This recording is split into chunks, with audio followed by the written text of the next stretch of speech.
अरे पहुना यही मिथिले में रहूना, पहुना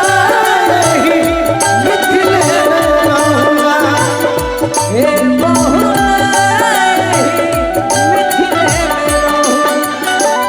जो न सुखवा ससुरारी में, जो न सुखवा ससुरारी में, तो न सुखवा कहूना, ए पहुना यही मिथिले में रहूना,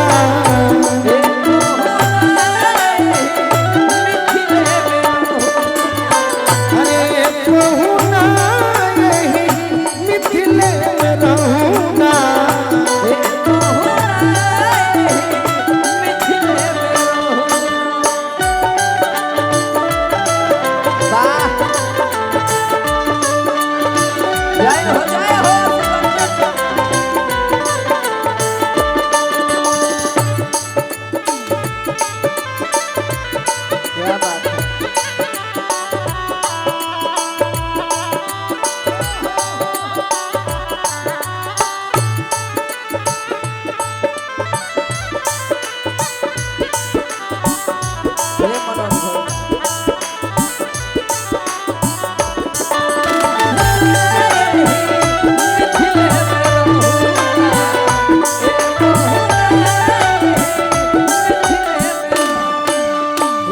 सवेरे उपटन मल के इतर से नहवाई हो,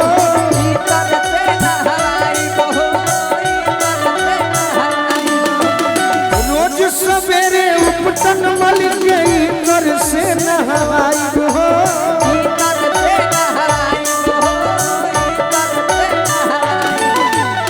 चार महीने के भीतर परिया से गोर बनाई,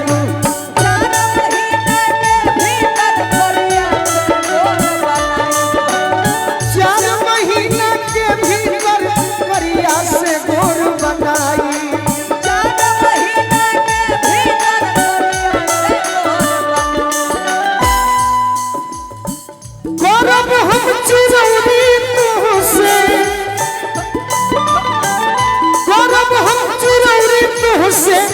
मौका ये बहुना, ए बहुना यही मिथिले में रहूना, ए बहुना यही मिथिले में रहूना, अरे ए बहुना यही मिथिले में रहूना। राम जी और लक्ष्मण जी के जोड़ी मिथिला के धरती पर पड़ल, तो सखी लोग आपस में कहे लगा, सखी है देखो ना दोनों भैया सावर गोर, सखी है देखो ना दोनों भैया सावर गोर, सुननी की आगे आगे बक्सर वाले बाबा सखी है,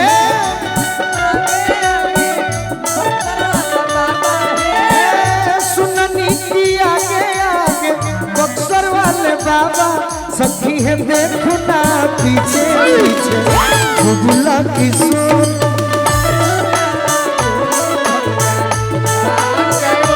सखी है देखो ना दोनों भैया सावर गो, सखी है देखो ना दोनों भैया सावर गो, अरे की मंगला से पवती उनके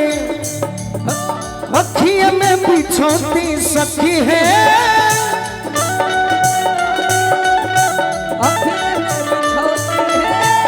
मंगला से पवती उनके अखिया में बिछोती, कि देखी है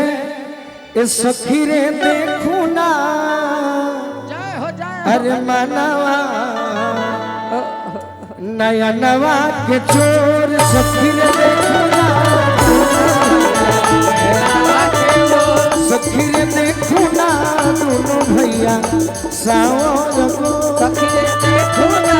दोनों भैया सावर गो, सखी रे देखो ना दोनों भैया सावर गो, सखी रे देखो ना दोनों भैया सावर गो, सखी रे देखो ना दोनों भैया सावर गो, सखी रे देखो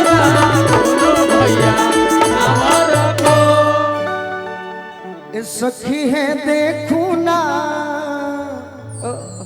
दोनों भैया सारगो